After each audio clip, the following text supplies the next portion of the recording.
Shazam! How's it going, super friends? Won't you join with me today as we open up the DC Essentials Shazam and Black Adam 2-pack? This fella is fresh in from my comic shop. I just got him today and I can't wait to open him up. As you can see, nothing much in the package aside from the figures. Actually, they're the only things in the package. No accessories, as we've come to expect from the DC Essentials. Top of the box has each of their respective lightning bolt symbols. The side has images of both figures with the lightning behind them. And the back of the packaging has not only the two figures that come in the package, but a bunch of the other figures that have already been released previously. So far, so good. Let's take them out of the package. Out you come, boys. And here they are, these two titans of magic out of the package. Shazam, the wizard and magic's champion, and Black Adam, kind of the first attempt, like a pilot project gone wrong. Both of these figures look really fabulous out of the package, and the one thing that I notice about these guys that I didn't get to say about the other DC Essentials necessarily is how neat the paint apps look. Here, let's look at them all nice and close first. So first, looking at Captain Marvel nice and slow, he's a nice bright red. And I prefer my comic-accurate action figures of Captain Marvel to be a nice big bright red rather than a muted tone.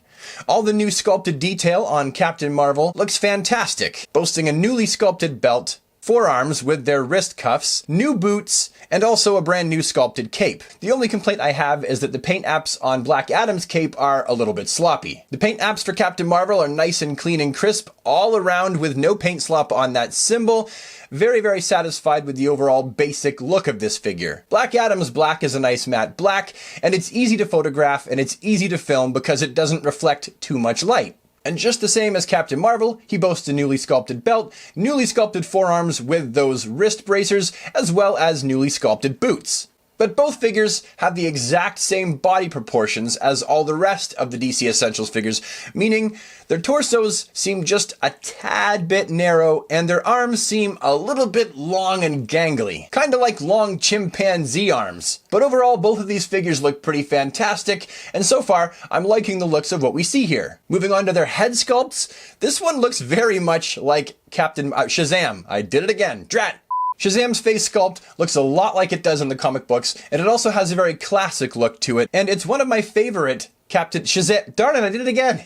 One of my favorite Shazam head sculpts out of all the Shazam figures that I own. Black Adam's face sculpt is pretty much bang on accurate as well. There's nothing about this face sculpt that I would go ahead and change. And one thing to note about this face sculpt is that it might not be showing up in the video, but it's actually a slightly darker skin tone than Billy Batson Shazam's. That would be accurate considering that Black Adam comes from Kandak on the other side of the world, which is generally seen as a Middle Eastern country. Both of these guys' heads are on ball pegs that are also hinged, as you can see here, which means they have quite capable ability to look up for flight and also to look down at their toes. Swivel hinge shoulders, as you can see here on Black Adam. Pegged bicep swivels that go round all the way. Crunchy, flexy, double-jointed elbows. And finally on the arms we have hinged, peg swivel, wrists. They both have an ab crunch that crunches forward and back. There you go. There's your flight pose. And the soft rubber belt moves out of the way so that he can have a tornado waist. Let's not forget that they have a ball jointed groin, up and out, thigh cut rotation up here, double jointed knees down here, full rotative articulation here at the top of the boots, and a ball hinge ankle pivot to top it all off. It turns up here and it turns down here, as well as having a hinge. Not a big fan of the ankle articulation here, if I'm gonna be honest about it. This is the only thing about the articulation that I really don't like. In general, I do find that these guys can be a little bit of a pain in the butt to pose just because of those ankles. They really, really want to just either fall forward or fall backwards. And the knees for these guys, again, as always, I have to point out, unfortunately as a reviewer, I gotta point out the positive and the negative. The knees do get loose pretty much right away. And your knees and your ankles are the first line of support when you're posing a figure. And the DC Essentials, they do a lot of things right, and they also have some areas to improve upon, and the knees and the ankles are definitely one of them. Two of them. Both. First up in our comparison is the San Diego Comic-Con exclusive Shazam figure from the DC Signature line, and then we also have the DC Collectibles New 52 Shazam. Both of these Shazam figures are actually in that muted red color that I really honestly don't prefer. Next up, it's the DC Direct Shazam series Shazam figure, and also the DC Direct Alex Ross version of Shazam. And finally, we have the DC Universe Classics Shazam, and also the Mezco 1/12 Collective. This one here is still my favorite all-around version of Shazam. And of course, this comparison segment wouldn't be complete until we compare Black Adam to the Mezco 1/12 Collective and the DC Universe Classics on this side. And finally, oh, thanks a lot there, Black Adam. Thanks for falling over. Really appreciate that. And finally, one more with the epic DC Icons Black Adam on this side. As much as I do like the DC Essentials, I gotta say, I like the Icons one a little bit more.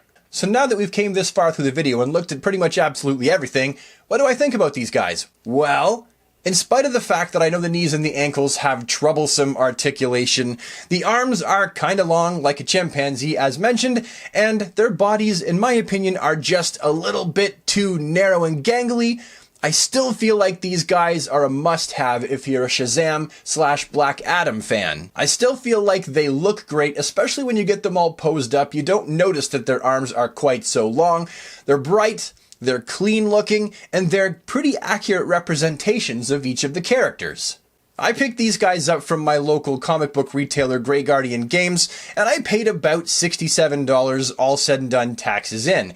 I feel like that was a reasonable price, because action figures these days are not cheap, no matter how you look at it, unless you get the kids' action figures, the stuff that was intended for child play, the budget line stuff. But you're not going to find comic-accurate versions of Shazam or Black Adam on the shelves in a Walmart or Target anytime soon.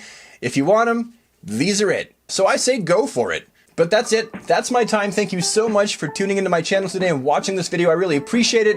If you like this video, please bop it with a like. You know what that big red subscribe button's for, so if you want to see more of my face and hands, you can click it, ding the bell so you get notified of new videos, and I'll see you with the next one, Super Friends. Take care and have an awesome day. Bye for now.